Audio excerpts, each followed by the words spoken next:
pour moi, il y a un effondrement, du niveau. Il y a quand je dis ça, si tu veux, je l'ai démontré et je l'ai expliqué techniquement dans les vidéos que tu as pu voir ou que les gens auront l'occasion de visualiser, si tu veux, de visionner. J'ai expliqué techniquement comment, pour moi, est-ce qu'il y avait un appauvrissement. Et à ça, on me répond très souvent, parce que c'est un peu toujours les mêmes critiques qui reviennent. On me dit, oui, mais il y a jamais eu autant d'offres. Si tu veux, de qualité, il n'y a jamais eu autant de propositions artistiques, donc c'est pas vrai de dire que le niveau s'effondre. Et en fait, ça dépend d'où on parle et de quoi on parle. Et quand je parlais, c'est la raison pour laquelle j'ai insisté sur les dessins animés, si tu veux, c'est que ça, encore une fois, c'est de l'offre que tu n'as pas choisie. Alors moi, je n'ai plus la télé, je n'ai qu'Internet, si tu veux, mais on voit bien qu'Internet, c'est en train de devenir l'antichambre de la télé. Je veux dire, dans 15 ans, Internet, c'est la télé. Quand tu vois que les gens poussent au live, ça va devenir un média peut-être pire que la télé, parce qu'en plus, il y a les cookies, donc ils vont savoir te proposer ce que la télé a jamais pu, des pubs vraiment adaptées, etc. Donc ça, c'est un autre débat. Et puis, aujourd'hui, YouTube, la majorité des lectures YouTube se font sur grand écran sur télé, parce que les gens ont l'application. Je savais pas. Ah télé. ouais, d'accord. Et ça, j'ai appris ça il y a pas si longtemps. C'est que YouTube est majoritairement regardé sur les télés, ensuite les téléphones et ensuite les ordis. Je crois dans les stats, c'est cet ordre-là. Donc finalement, la télé est morte et remplacée par YouTube. En fait, c'est plutôt YouTube qui a remplacé la télé, qui est venu à la place, qui dans la télé, quoi. Donc. Ouais, exactement. Donc après, voilà. Moi, ce que je peux dire, c'est que oui, pour moi, techniquement, il y a un affaiblissement, si tu veux, il y a un effondrement. Après, le problème, c'est que je mets toujours le doigt, quand je fais ça, moi, je pose un constat objectif, si tu veux, en me disant, voilà, quand je regardais les James Bond, ou quand je regarde la variété, ou c'est vrai que je vois depuis il y a eu un pic, grosso modo. En gros, on peut l'identifier, le pic, c'est à la fin des années 70. Début 80, ça commence un peu à se barrer en couille, et puis on voit qu'à partir du 90 et puis 2000, et bizarrement, ça correspond, après, là, je passe la main aux sociologues, ou, si tu veux, aux politiques, ou quoi que ce soit, mais en gros, on voit bien que ça correspond à l'explosion du néolibéralisme. Voilà, je parle juste du point de vue je mets pas le doigt dans l'engrenage de la défense, si tu veux, technique et sociologique de ce phénomène-là et politique, mais il y a une concomitance. C'est-à-dire qu'à partir du moment où le marché s'est complètement débridé, on voit que la courbe s'inverse. Voilà, ça c'est un fait objectif. Ça n'est peut-être pas la cause, mais en tout cas c'est corrélé, même si c'est pas causé comme disaient les statisticiens. Maintenant, moi ce que je voudrais dire quand même, qui est très important, c'est que tu as dit tout à l'heure, chaque génération trouve que c'était toujours mieux avant. Alors c'est vrai, mais ce qu'il faut bien comprendre, c'est que ça marche. Quand moi j'étais étudiant, mes profs, quand ils me parlaient des yéyés, ils me disaient pas, tu comprends, les yéyés c'est génial. Ils me disaient, les yéyés c'est de la merde. C'est pas parce qu'une œuvre est sulfureuse ou qu'elle est contestée à une époque qu'elle va acquérir ses lettres de noblesse dans 20 ou 30 ans. Ça marche pas toujours comme ça. C'est-à-dire qu'aujourd'hui on dit Aya Nakamura, elle est incomprise, mais dans 20 ans on trouvera ça génial. Non. Quand Antoine, quand dans les années 60, 70, ma mère m'a dit Internet t'a recoupé les cheveux. Moi mes profs, quand ils me parlaient, ils me disaient mais c'est de la merde en barre. On était dans l'intimité, et quand tu réécoutes aujourd'hui, c'est pas parce que 40 ans sont passés qu'on va dire non mais Antoine, on n'a pas compris, mais c'était génial à l'époque, non. C'était pauvre, c'était fait pour divertir, et la seule différence, et c'était rigolo. Et la seule différence, c'est que les médias et l'intelligentsia culturelle n'a pas dit voilà, regardez, voilà le renouveau de la culture française. C'est la seule différence, elle est là. C'est-à-dire que la médiocrité, Bézu, voilà, la gaffe quand il faisait beau le lavabo, tout le monde savait que c'était de la merde. Sauf que on savait que c'était du divertissement et on nous vendait pas ça comme le renouveau de la culture française. Moi, c'est simplement ça que je dis. Moi, je pense que tout doit pouvoir s'exprimer, mais encore une fois, c'est pas parce que si c'est sulfureux à une époque. Ça va pas, encore une fois, sinon Pierre Schaeffer et la musique concrète, quand il y a un mec qui faisait des trucs concerto pour une porte qui grince ou quoi, à l'époque ça faisait rire tout le monde. C'était de la recherche, si tu veux, c'était de la musique expérimentale. Aujourd'hui on regarde ça, on se dit pas non mais c'était génial, on les a pas compris. Non, on se dit bon oui, personne écoute Schaeffer ou si tu veux ou voilà tous ces trucs là, c'est un peu passé dans les oubliettes de l'histoire. Et on regarde ça, les musicologues disent bah voilà, c'était des expériences avec l'IRCAM, Boulez, ils découvraient les synthés, ils essayaient des trucs. Musicalement, est-ce que ça a un intérêt? Avec le recul, non, pas vraiment.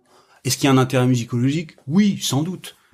Voilà un peu. Non, oui, toutes les générations vont apporter du nouveau. Il y a des bonnes choses, il y a de mauvaises choses. Quand je vois Collier qui utilise parfois il détourne l'autotune, il va utiliser des effets, utilise certains placements ou même de la technologie, mais il le met au service de sa culture. Et sa culture, elle est nourrie précisément par de la tradition. Donc encore une fois, lui, il est pile poil dans la fusion, si tu veux, des deux.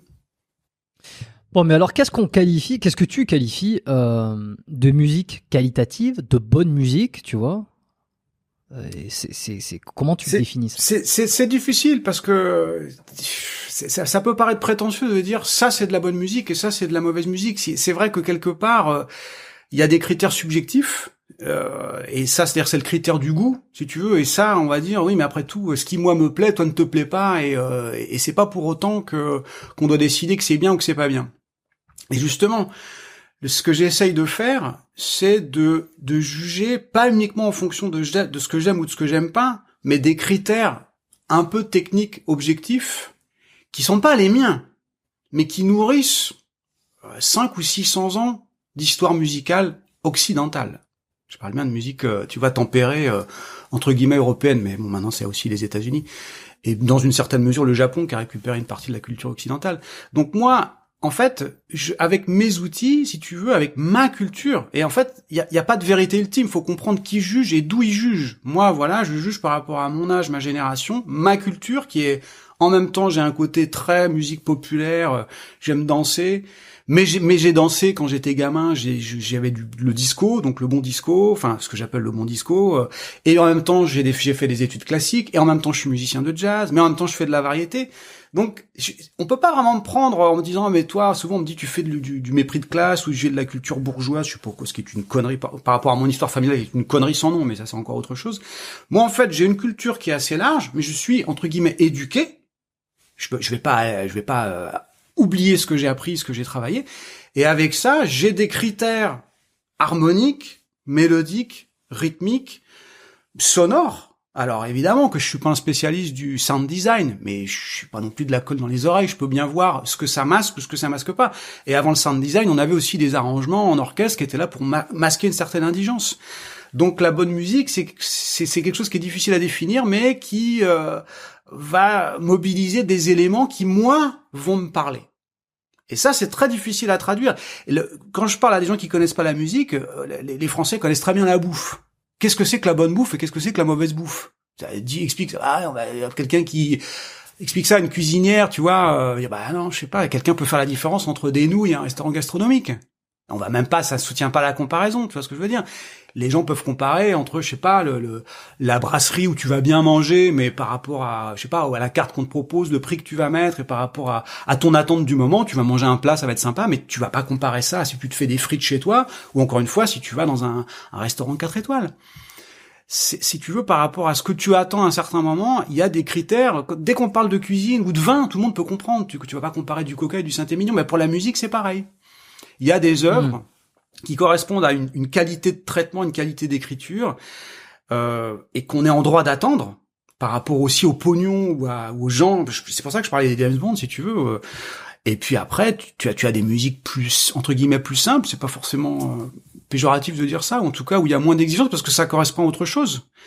Et comment dire, je peux comprendre que des gens aient envie de danser sur Aya Nakamura quand ils sont en boîte de nuit, comme on dansait sur du disco pourri, tu vois, ou comme il y a des gens qui ont dansé sur le lavabo, tu vois, encore une fois de la gaffe ou la queue leu en boîte de nuit dans les années 80. Pourquoi pas? Mais par contre, au niveau de la hiérarchie, on dit, c'est de la musique, ok, on sait que c'est pauvre et on sait que, mais c'est festif. Et ça n'a pas d'autre but que ça. Moi, tant qu'on respecte ce truc-là, moi, j'ai pas de problème. Parce que dès qu'on commence à me dire, ah non, tu comprends pas, c'est génial, t'es un vieux con, t'as rien compris, c'est le renouveau de la chanson et de la musique. Ah, je dis, ah non, là, je suis pas exactement d'accord. Selon mes critères. Mais c'est vrai qu'il y a un débat, il y a un sujet qui revient en ce moment, ou alors c'est peut-être moi qui ai l'impression, c'est les hiérarchies, voilà, c'est est-ce que est-ce que toutes les cultures se valent? Est-ce que toutes les musiques se valent en termes qualité? Est-ce que, alors j'entendais Michel Onfray en parler de ça, que il y a quand même une hiérarchie des cultures et que tout ne se va pas, et si on fait le parallèle, on pourrait dire que, alors on va pas prendre des exemples récents pour pas être pour pas être dans la merde, mais par exemple sur du Antoine, on est tous d'accord que c'est qualitativement moins bon que du Mozart. Tu vois, à un moment donné, il faut bien hiérarchiser, il faut bien classer. J'ai l'impression que on essaye d'enlever ces hiérarchies. Je sais pas si c'est un nivellement par le bas. Je vais me faire encore mon vieux con, mais les gens aiment bien ça, et puis ça permet d'ouvrir le débat et de. Si, mais moi je le dis, c'est un nivellement vers le bas. C'est un nivellement dans tous les domaines. On veut tirer la société vers le bas.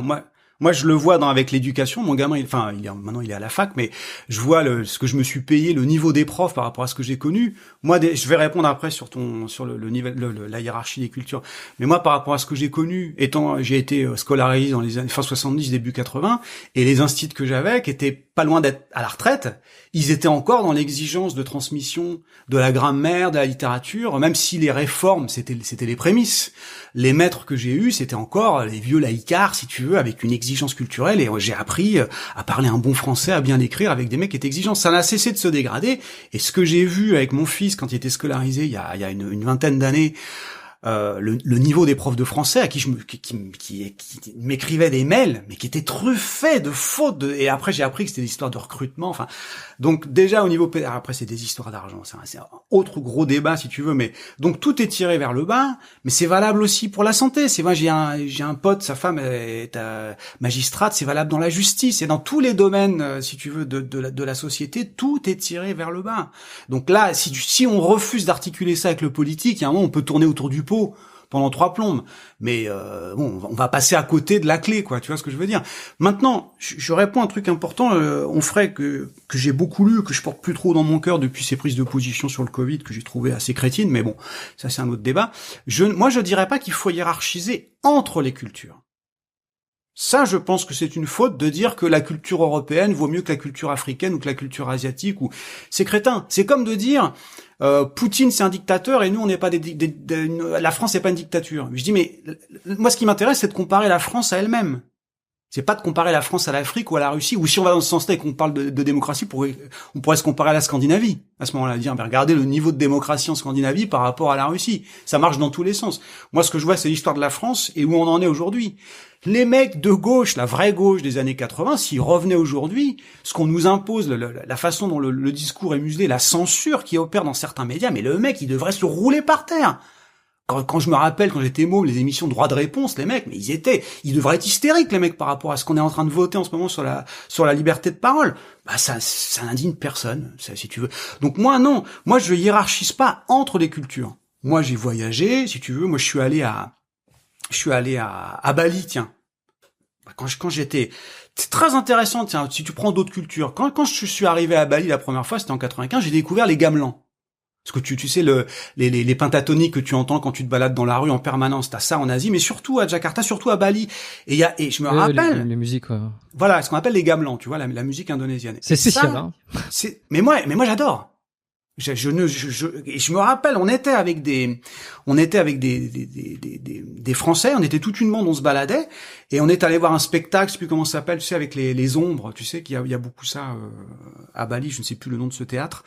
Et on était tous d'accord. Alors les mecs avaient pas les clés, si tu veux, pour comprendre, mais globalement, quand on en parlait, on était tous d'accord pour dire, mais cette musique, elle est quand même belle, c'est envoûtant, c'est agréable à écouter.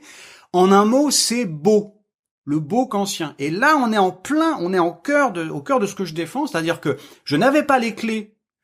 Moi, je les avais musicalement, mais j'avais pas les clés culturelles pour expliquer les gamelans, son truc, il était désaccordé, c'était pas le tempérament occidental. Les mecs étaient avec moi, ils connaissaient rien en musique. Pourtant, tous on disait, bah, c'est quand même vachement beau, c'est agréable, c'est sonorité, il se passe quelque chose.